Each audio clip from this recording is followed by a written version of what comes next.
ဒီမှာတော့ဂန်ဝင်းငတိုးရုပ်ရှင်ရိုက်ကွင်းကိုကျွန်တော်လေ့လာကြည့်အောင်เนาะဒီဇက်ကားကိုဘယ်လိုမျိုးသူတို့ခက်ရိုက်ကူးခဲ့ရလဲဆိုတာလေးကိုကျွန်တော်တစ်ချက်တော့လေ့လာကြည့်အောင်เนาะ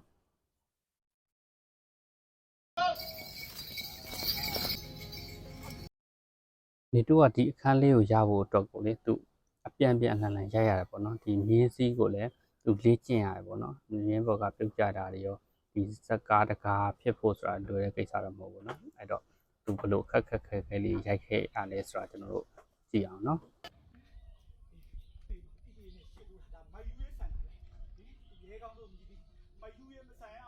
သူအပင်ပေါ်တက်တယ်ဗျာ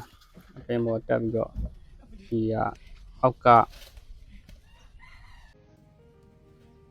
လာတဲ့အခန်းပေါ့နော်သူမြင်းပေါ်တက်တဲ့မြင်းပေါ်တက်တဲ့လေ့ကျင့်တာပေါ့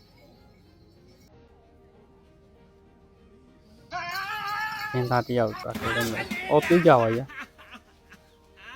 တွေ့တော့မလဲဘူးနော်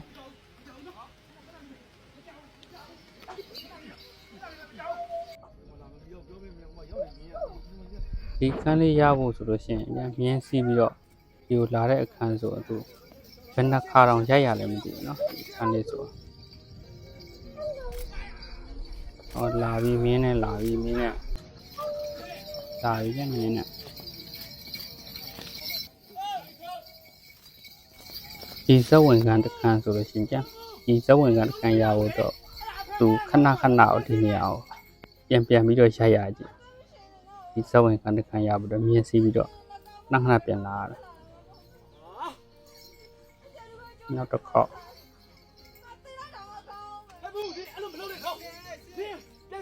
ပြောနေနော်ဒီစိတ်မလိုက်တော့တက်လာမှာနော်မလုပ်နဲ့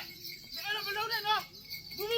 တယ်လို့မရဘူးလေဒါအဖေငါမှာနော်ပြင်စင်းနဲ့ထက်ထုံးနဲ့မြောက်လုံးနော်ကြိုးစားပန်းစားနေတယ်ဒါရိုက်ကူထားတယ်ရိုက်တဲ့အချိန်မှာသူတို့ဒီ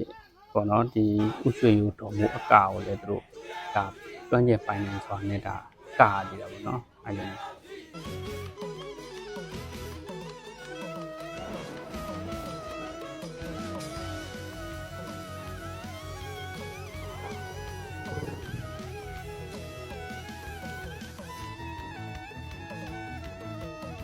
ဒီဇက်ကာဟာတာကာဆိုမဲ့ဒီတိုးကပေါ့နော်ဒီဇက်ကာကိုကြည့်ဟာသူရန်ကိုပင်ပန်းနဲ့သူအားဆိုင်ပြီးတော့သူရိုက်ထားတာပေါ့နော်ပြောမယ်ဆိုဟာတာကာဖြစ်ရင်ပြီးတော့ဆိုပြီးသူဖြစ်တယ်လို့မရိုက်ဘူးတိချာလေးကိုသူပြင်ဆင်ပြီးတော့ဒါရိုက်တာပေါ့နော်အပင်ပန်းခံပြီးတော့သူရိုက်ကွင်းအကြောင်းလေးကျွန်တော်လေ့လာကြည့်အောင်နော်ဘုရားမုဒ္ဒဖလားစီတိုင်းစေတနာသုံးနဲ့ပြတ်ထမှာပါအခုဘာလို့အဲ့လိုစပီကာရုံငါအဲ့ရှိတဲ့လေဒီမလာအော်နေရလေဦးရုပ်ကြီးဒီခောက်ခနဲ့ဦးနိုင်တို့လင်မယားနှစ်ယောက်သေသွားကြည့်လားဒါနသီလမရှိရင်ဘယ်ဟိုသွားမှာဘယ်ရဲရုံတော့ထိုးရှင်းတော့မှာရှစ်ထက်တော့ပြန်တက်လို့မရဘူးနေတော့ပါပဲနော်သူကြာရဆင်းလို့သူကတော့ဒါပြည်ပင်စွာနဲ့ဒီတရုတ်ဆောင်သွားတာကိုကျွန်တော်တွေ့ရတယ်ပေါ့နော်ဒါကဒီရုပ်ရှင်ရုံပေါ်မှာတော့ကြည့်လို့ရှိရင်တော့ဒီရဲ့ရိုက်ချက်တွေကဒါဘလောက်တောင်မှဒီတို့ရဲ့တရုတ်ဆောင်မှုတွေဘလောက်ကောင်းလဲဆိုတာဒါကျွန်တော်ယုံတင်နေပြီပေါ့နော်တော့ကြည့်လို့ရှိရင်တော့ပို့ပြီးတော့နေတို့ရဲ့ပြည်သက်တွေအတွက်အကြိုက်တွေ့မယ်လို့ကျွန်တော်ကတော့ထင်တယ်ပေါ့နော်ဒီဟာတာကားဆိုမဲ့ဒီတို့တိချာလေးကိုပြင်ဆင်ပြီးရိုက်ထားတွေ့ရတယ်ပေါ့နော်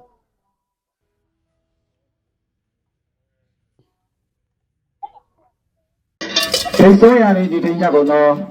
ဒကာကြီးလေးပိုင်းမျိုးရေးနှိုးဆောင်အပ်ပါတယ်ခင်ဗျာနော်မရှိတော့မလူလို့အဲ့တော့နေတို့ပြည်သက်တွေဒီနဲ့လည်းဒီဇက်ကာကိုကြိုက်နှစ်တတ်မယ်လို့တော့ထင်ပါတယ်အဲ့ကြိုက်ကွင်းမှာဒါ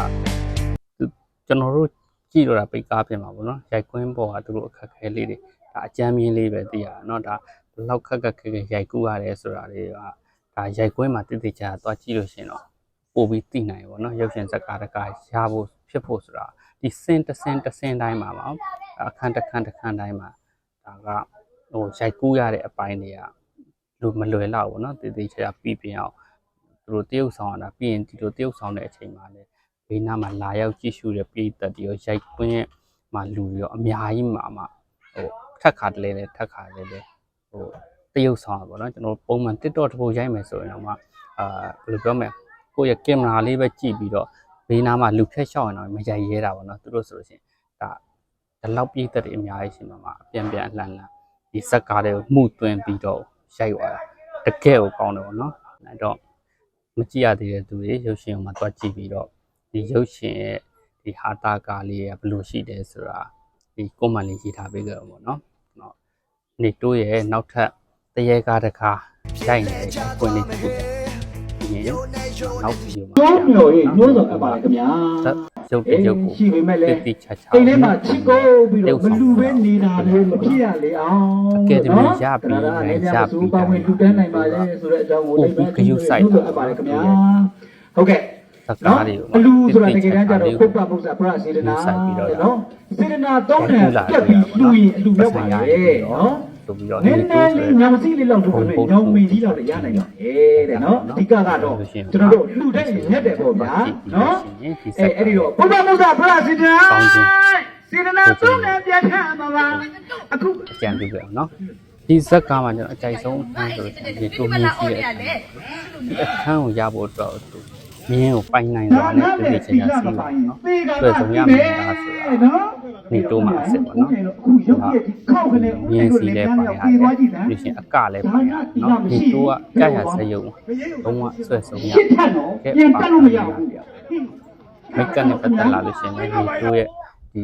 မိတ်ကပ်ပေါ့နော်နေတိုးကြောကြောပူပြင်ပြီးတဲ့ဇက်ကားတစ်ခါရှိအဲ့ဇက်ကားမှာနေတိုးရဲ့မိတ်ကပ်လက်ရလဲတကယ်ကိုကောင်းတာပေါ့နော်အဲ့တော့နေတိုးကတော့မချီကျူးပဲမနေနိုင်အောင်နေတိုးပါလို့ပေါ့နော်နေတိုးနဲ့တွဲဖက်တရုပ်ဆောင်ပါတဲ့ထထထုံးကလည်းဒါတိချာချာလေးကိုပေါ့နော်ဟိုတရုပ်ဆောင်သွားတာတွေ့ရတယ်ပေါ့နော်အဲ့တော့ပြည်သက်ကြီးအနေနဲ့ဒီဇက်ကားနဲ့ပတ်သက်လို့တွားကြည့်ပြီးတဲ့သူတွေအနေနဲ့လည်းဘယ်လိုမျိုးလေးရှိလဲဆိုတာလေးကိုဟိုနောက်လူတွေအတွက်ဒီဗီဒီယိုရဲ့အောက်မှာတစ်ချက်လောက်မှတ်ပါပေးကြအောင်နော်โอเคနောက်ဗီဒီယိုတစ်ပုဒ်ကြလို့ရှိရင်ကျွန်တော်တခြားအကြောင်းအရာလေးနဲ့ပြန်တွေ့ရအောင်နော်